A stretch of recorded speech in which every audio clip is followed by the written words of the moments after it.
Bacaan Alkitab hari ini dari kitab Ulangan pasalnya yang ke-19, Kota-kota perlindungan.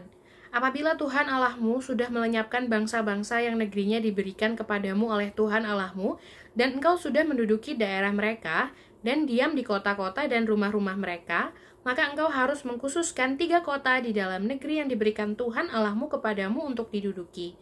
Engkau harus menetapkan jauhnya jalan dan membagi dalam 3 bagian wilayah negeri yang diberikan Tuhan Allahmu untuk dimiliki olehmu, supaya setiap pembunuh dapat melarikan diri ke sana. Inilah ketentuan mengenai pembunuh yang melarikan diri ke sana dan boleh tinggal hidup. Apabila ia membunuh sesamanya manusia dengan tidak sengaja dan dengan tidak membenci dia sebelumnya, misalnya apabila seseorang pergi ke hutan dengan temannya untuk membelah kayu, ketika tangannya mengayunkan kapak untuk menebang pohon kayu, mata kapak terlucut dari gagangnya, lalu mengenai temannya sehingga mati, maka ia boleh melarikan diri ke salah satu kota itu dan tinggal hidup. Maksudnya, supaya jangan penuntut tebusan darah sementara hatinya panas dapat mengejar pembunuh itu, karena jauhnya perjalanan menangkapnya dan membunuhnya, padahal pembunuh itu tidak patut mendapat hukuman mati karena ia tidak membenci dia sebelumnya. Itulah sebabnya aku memberi perintah kepadamu demikian. 3 kota haruslah kau khususkan, dan jika Tuhan Allahmu sudah meluaskan daerahmu nanti, seperti yang dijanjikannya dengan sumpah kepada nenek moyangmu, dan sudah memberikan kepadamu seluruh negeri yang dikatakannya akan diberikan kepada nenek moyangmu, apabila engkau melakukan dengan setia perintah ini yang kusampaikan kepadamu pada hari ini dengan mengasihi Tuhan Allahmu, dan dengan senantiasa hidup menurut jalan yang ditunjukkannya, maka haruslah engkau menambah 3 kota lagi kepada yang 3 itu, supaya jangan tercurah darah orang yang tidak bersalah di negeri yang diberikan Tuhan Allahmu kepadamu menjadi milikmu, dan hutang darah melekat kepadamu.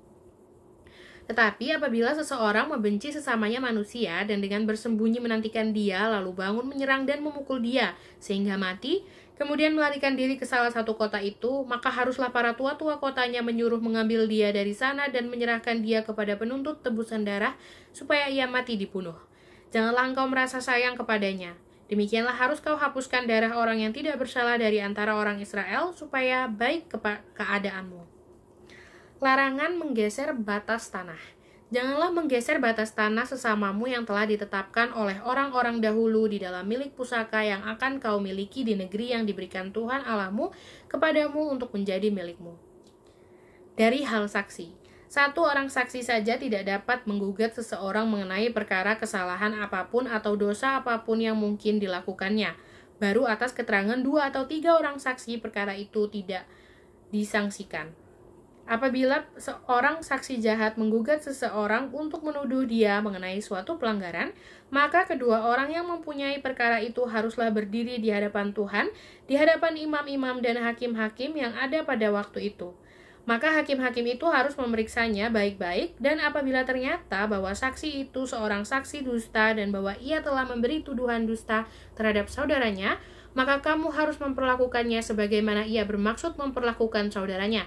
Demikianlah harus kau hapuskan yang jahat itu dari tengah-tengahmu. Maka orang-orang lain akan mendengar dan menjadi takut, sehingga mereka tidak akan melakukan lagi perbuatan jahat seperti itu di tengah-tengahmu. Janganlah engkau merasa sayang kepadanya, sebab berlaku nyawa ganti nyawa, mata ganti mata, gigi ganti gigi, tangan ganti tangan, kaki ganti kaki.